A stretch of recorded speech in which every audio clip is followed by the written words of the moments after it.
We suffer from something called SAD, situational attention deficit disorder. Now, I hope you notice, by the way, the pronoun that I'm using is we. I do not come to you as a voice of wisdom today. I come to you as a fellow pilgrim on this journey that we call life. And sometimes I think I understand this well, and other times, quite frankly, I stink. And my husband says, Eileen, read your book. So as I'm talking out loud to you, I'm talking out loud to myself. And so when I think of this suffering, this ailment called SAD, I'm going to describe some of the symptoms. And so that I don't feel like I'm alone, if you experience these symptoms, would you please say, oh yeah, can you do it? Oh, yeah. All right, so here's some of the symptoms. You walk into a room, you stand there, and you think, I came in here for a reason. Good, got it. All right, here's another one. You look down at your PDA, your day timer, wherever it is that you keep appointments, and it says, John Jones, 10 o'clock, and you're thinking, I have no clue who he is. All right, now here's one of my favorite ones.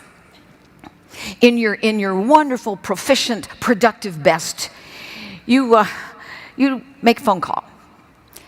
And while the phone is ringing, you decide you're also going to answer email.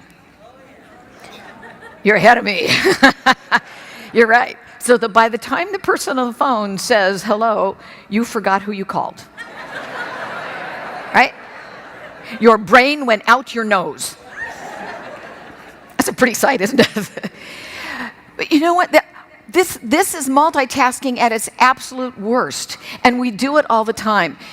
The first research that was done on this actually came from the University of London, and they're continuing to track this, that when we try to multitask that way, particularly because you're asking your brain to do a bunch of different things. You got a visual component that's going here, you have the words that you're going to type here, then you also have the auditory side here.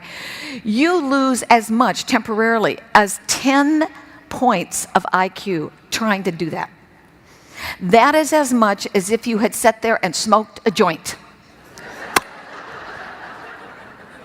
So the next time you feel tempted to do this, just pretend, go, I'm not going to do this.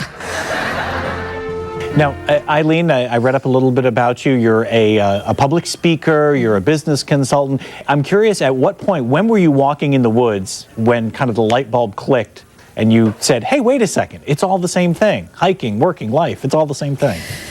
Well, it actually clicked about 7 years ago when I was on a very difficult trek with my husband, and I either had to find meaning there or I was going to kill him. So that was the way it was. But, I just started to make some notes. And as I was making notes, I said, you know what, there is meaning here. Like pack out your garbage. Your prior guest talked about green. Well, you know what? We have garbage that we hang on to in relationships, in business. You know what? That's not only in the physical world, it's also in the emotional world. So I thought that there would be lessons that I could see the similarities. And you know what? It all goes together. This is one life that we've got. We need to blend it together beautifully.